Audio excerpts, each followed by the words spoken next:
اللہ کی اطاعت بھی کیجئے، والرسول اور رسول اللہ صلی اللہ علیہ وسلم کی اطاعت بھی کیجئے۔ اور ان دونوں کی اطاعت کرنے سے کیا فائدہ ہوگا؟ لعلکم ترحمون، آپ پر رحم ہوگا۔ اب قرآن کریم کے مضمون کو اگر آپ دیکھیں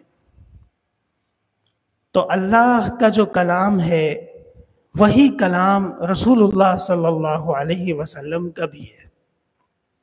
وما ينطق عن الهوى ان هو الا وحی یوحی، ہمارے پیغمبر اپنی طرف سے بات نہیں کرتے مگر یہ کہ ہم ان کی طرف جو وحی کرتے ہیں وہ بات کرتے ہیں۔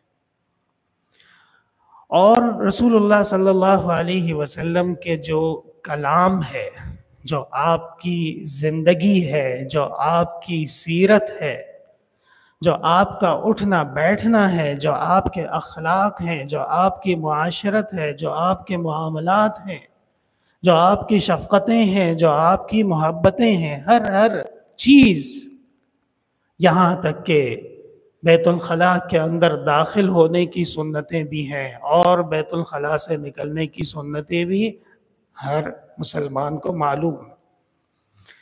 یہ ساری کی ساری تعلیمات کیا ہیں؟ گفتئے او گفتئے اللہ بود، گرچہ از حلقوم عبداللہ بود۔ حضرت مولانا جلال الدین رومی رحمۃ اللہ علیہ فرماتے ہیں کہ رسول اللہ صلی اللہ علیہ وسلم کی حلق مبارک سے جو بات نکلتی ہے حقیقت میں وہ بات اللہ تعالیٰ کی طرف سے ہوتی ہے۔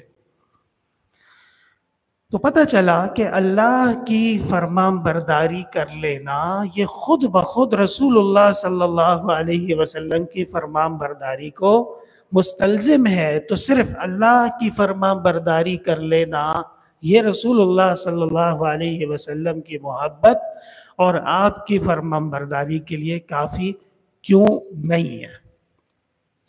یہاں سے وہ فتنہ نظر آتا ہے جسے منکرین حدیث کہا جاتا ہے، اپنے آپ کو وہ جماعت المسلمین کہتے ہیں، اور یہ دلیل سب سے بڑی اس بات کی ہے کہ وہ جماعت المسلمین نہیں ہے، کیونکہ جماعت المسلمین تو ہم ہیں۔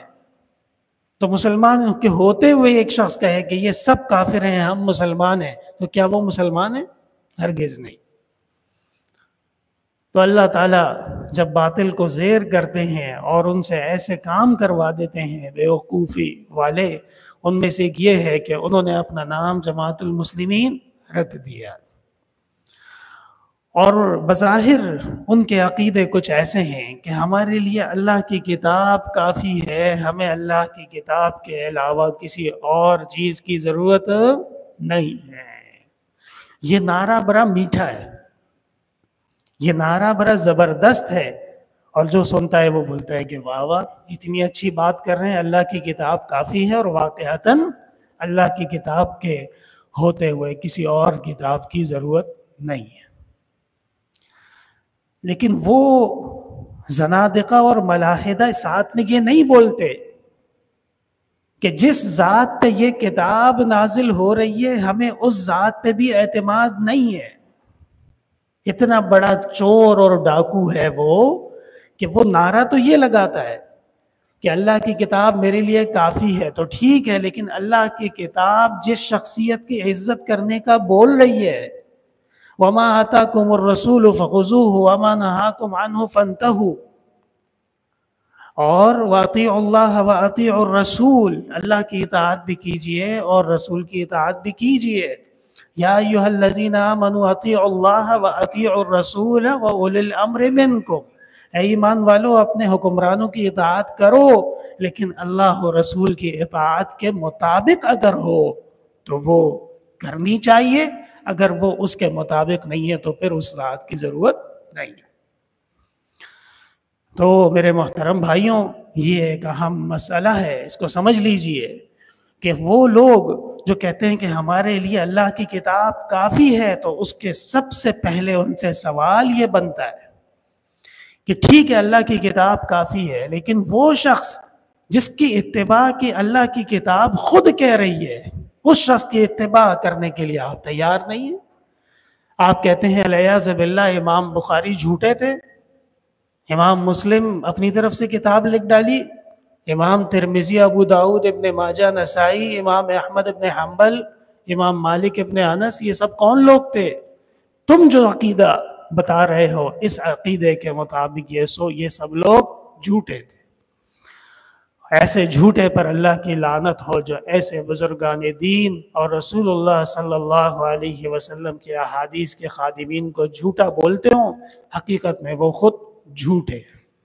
یہ تو رد بلا ہو گئی، یعنی یہ مسئلے پہ جو سوال اٹھتا ہے اس کی تفصیل بیان ہو گئی۔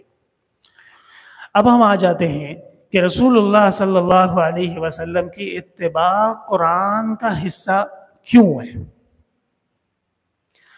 حضرت ابراہیم علیہ السلام نے کعبہ کی تعمیر کے وقت جو دعا کی تھی، اس دعا پہ ذرا غور کیجیے گا۔ ربنا وابعث فیہم رسولا منہم یتلو علیہم آیاتی، اللہ ان میں ایسا رسول بنا کے بھیج دیجئے جو قرآن کی آیتیں ان کو پڑھ کر سناتے ہوں۔ وَيُعَلِّمُهُمُ الْكِتَابَ وَالْحِكْمَةَ، اور اے اللہ ایسے رسول کو بھیج دیجئے جو ان کو کتاب کی تفاصیل بھی بتائیں اور ان کو حکمتیں بھی بتا دیں۔